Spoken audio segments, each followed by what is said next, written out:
Hello, everyone, and welcome to Geopolitical Trends. My name is David Oualaalou. In today's video, I am going to address the message behind Russia's recent missile attacks in Kiev, which of course came in response to Ukraine's attack on Crimean Bridge. And I'm going to provide you a brief analysis to put things in perspective for you. So the question, and this is a provocative question before we start, was the message of Russia meant to Ukraine only? Or was it also for the US, NATO, and the EU? So before I delve deeper into this issue, don't forget to subscribe and hit the likes and notification buttons so you will be notified every time I upload a new video. So let's get into it. Following Ukraine's attack on a major bridge in Crimea, which happened about 5 days ago, set the course on Ukraine's war on a much tenser trajectory, because Russian revenge that spread now fears, but also a message, or messages, if I may say this, because this is more than just to Ukraine. It is a message also to the entities that are providing weapons for Ukraine. So the atmosphere, basically the geopolitical one that is, but also the conditions on the ground in Ukraine, it's almost like the fear now is returning to Kiev and other cities in Ukraine following Russia's decision to launch missiles. But it behooves us to at least understand who was behind the attack on the Crimean Bridge. Well, Ukrainian intelligence came forward and said that it's behind the deadly attack on the Crimean Bridge. And this is also was according to Vladimir Putin just yesterday, and based on a report that was given to him by the head of the National Investigative Committee. His name is Alexander Bastrikin, and I will provide you a link to where I found this information. So the attack was, of course, organized by the Ukrainian security services. This is according to the report, which were, and I put this in quotes, were aided by some Russians and foreign nationals.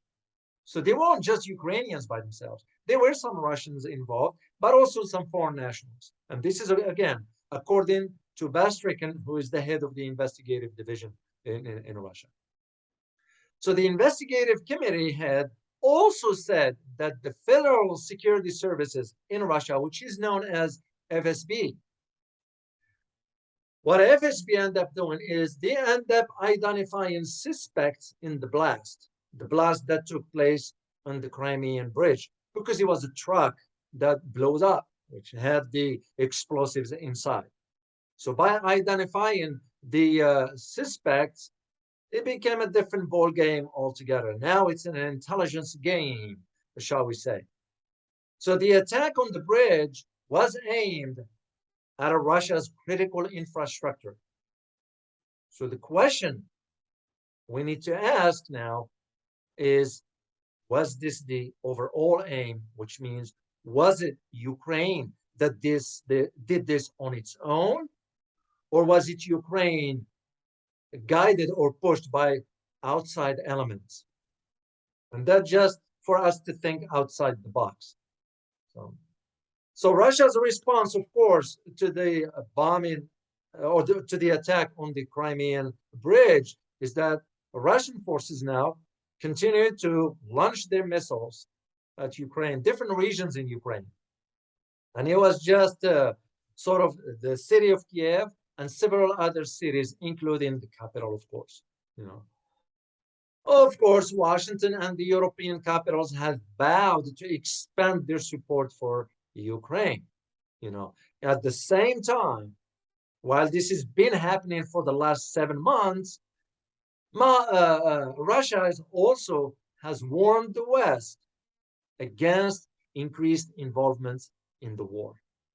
You all can see where this is headed. And this is why the Russian Defense Ministry mentioned that its forces are continuing to conduct intensive airstrikes on Ukrainian military and energy infrastructure facilities with the high precision missiles.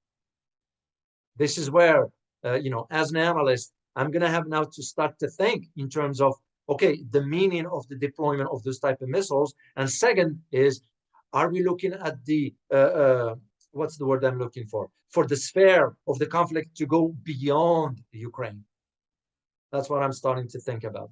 So the situation in Ukraine itself is heading towards an unprecedented escalation. As the bombardments, the launching of missiles from Russia renewed as of today, this morning actually, in various regions. And interesting enough, for the first time since the start of the war, which was about 6-7 months ago, the Ukraine government now deployed the emergency service, has sent now short messages to residents that the threat of missile strikes will continue throughout the day. So it looks like it's not over yet. Could it be this is just the beginning of the war? Something to wonder about, because we didn't hear much about the deployment of missiles. What I found very interesting is we are not seeing any images of what's going on except what the media wants us to see. Unlike, for example, if you compare this to the invasion of Iraq, what have we witnessed on that? And I'm sure you remember, we've been watching the development of that invasion on an hourly basis. We are not seeing the same here. So the kind of information that we are receiving might not be complete. This is once again what prompts me to put this channel together for you, is to help you at least put things in perspective. And by the way, I do appreciate all your support, and thank you for that. So far, there are casualties, of course. There are about 5 people were killed and 24 were injured. And also there are about 40 buildings that have been damaged. And these include, this building or infrastructures include also the headquarters of the Taras. It's called Taras Shibonka, literally university. It's one of the largest and most famous universities in Ukraine that was targeted, in addition to the museums and other buildings. But unfortunately, I'm not here to talk about the damage of buildings, whatever. That's just a part of casualty of war. Heck, humans themselves die as a casualty of war, which is, I understand all that. But I'm not here to talk about that. I'm here to provide you an analysis to put things in perspective for you, so you can understand where things are headed and why. So Ukrainians will probably, and if I am to think, with what happened yesterday and this morning, it's almost like what happened to us here in the United States with 9/11. You all remember, if you happen to be an American watching this video, you all know what happened in 9/11. Well, Ukrainians will probably remember for a long time to come, October 10th, 2022, which may be the beginning of a new phase written by history for the war on Russia, or for the war of Russia in Ukraine, rather. So because as of yesterday, it was a heavy atmosphere of war that has returned again to Ukraine since February or March. We're talking about 4 or 5 months ago. And now the problem with that is that has returned not only to the borders with Russia, to the cities near the border of Russia, no, is returning to the capital of Ukraine and many of other Ukraine's cities. So which means what? In a simple term, means that the conflict now is widening. Even those who were spared the ground incursions by the Russians and heavy shelling at that time in the central and western regions, and now noticing something different is happening. So here's the thing. In less than 3 hours, and this is, by the way, and I'll provide you the link, this is according to the military data. In less than 3 hours, 21 cities in 15 regions within Ukraine were bombarded by long-range missiles fired by the Russian warplanes from the Caspian Sea airspace, but also were bombarded by the Iranian-made drone, which Russia purchased only a month ago. And those, of course, were launched from the territories in Belarus in the north and Crimea in the south. So what's going to be happening now with Ukrainians? Well, as I said again, Russians have fired now missiles, about 84 missiles at some of 29 infrastructure sites. And I'll provide you the link for this, leading to now the power and the water supplies being cut off to a large part of Ukraine. That is a major devastation, because here is why. Some people, mainly in Kiev, the capital, and some other regions in the west, they were thinking, okay, the war is limited only onto the east side of the country. Not anymore. Not anymore. Because now this interruption to power and water supplies, because it was cut to a large parts of the country, let alone the extensive destructions on the streets and residential buildings. And what do they expect? What do Ukrainians expect? They attack the Crimean Bridge. Russia's going to respond because in Crimea, you got Russians living there. So Russia is going to be acting as defending the Russian-speaking population. So now the people in Kiev have only been able, and here is what I found interesting, only now with this missiles attack, the people in Kiev have now been able to really take it seriously this time around. Because they have thought that, well, over the past months, the war has moved away from Kiev. Not anymore. Because it's returning now to where they are.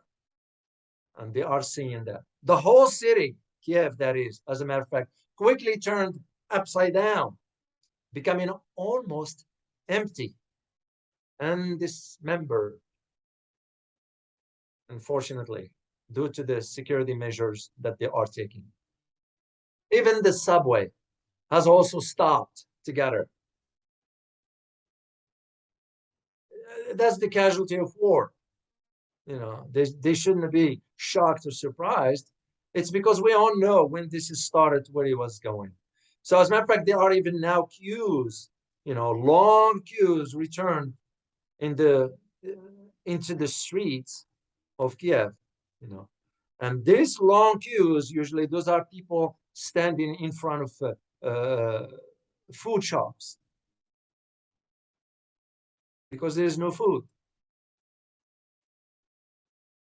And here is what I found very sort of frustrating is, why aren't we hearing the truth from the mainstream media? Why aren't they disclosing the reality? So at least we can have information and we'll decide for ourselves. We'll reach our own conclusions. But we don't hear about this. We don't hear about the long, massive lines of people waiting for food. People waiting for gas. There is no much bread or flour or oil, sugar, salt, and other stuff. And yet, the question that we, as an American citizen, I'll ask, what happened to the billions of dollars we've been sending over? Where did it go? And those billions of dollars are not the government money, it's our money. So don't we have a right to know at least where that money is spent on? And as I said earlier, long lines, not only in front of food shops, but also in front of gas stations. And by the way, the gas stations are closed because there is no gas. So you can just see where this is headed. And here's the interesting aspects, that the main difference that I see personally between what happened yesterday and the developments taking today on the ground is that the war in Kiev has been a little sort of surprising to the locals, because the movement of vehicles has stopped. People are scared, bottom line to it. The bottom line is that the situation now with what's taking place with the Russian missiles is that the situation is already turning or heading towards an unprecedented escalation. This is where I see it going. The question that we need to ask is, okay, why is Russia doing this? Yes, of course, we know it's a revenge for the attack on the Crimean Bridge. But also, is it sending a message? And if it is, to whom? So Russia justifies its large-scale intensive bombardment as retaliatory measures. And I put this between quotes, because that's what the Kremlin disclosed. And of course, this in retaliation to Ukraine state security services for blowing up the Crimean Bridge. Ukrainian now start to think twice about where this is headed. And we all know, only a few weeks ago, the conversation about nukes is becoming a real more prevalent. And I remember I did a video on the conversation that's taking place between Poland and the United States regarding the placements of the United States nukes on the Polish territory, which, by the way, has not been confirmed. So I don't know whether the president of Poland was just lying. So, and I'm keeping an eye on that topic because I want to make sure you guys get the accurate information regarding this. So here's my conclusion to you. So following the accession of the Donbass and other occupied other territories, that is, to Russia, were signed as of September 30th, which was only like, well, a week and a half ago. I don't know if you guys remember seeing the images of when the Russian President Vladimir Putin and the leaders of the Donetsk and Lugansk People's Republic and the Zaporozhye and Kherson regions all agreed to merge their territories with Russia. So many wonder, what is the next step for Russia? And that's a fair question for us to ask. So here's my bottom line to all this, is that you need to put the you need to put the Russian missile bombardments of Kiev and certain other infrastructure within the context of whether the war is now expanding or taking a different trajectory altogether.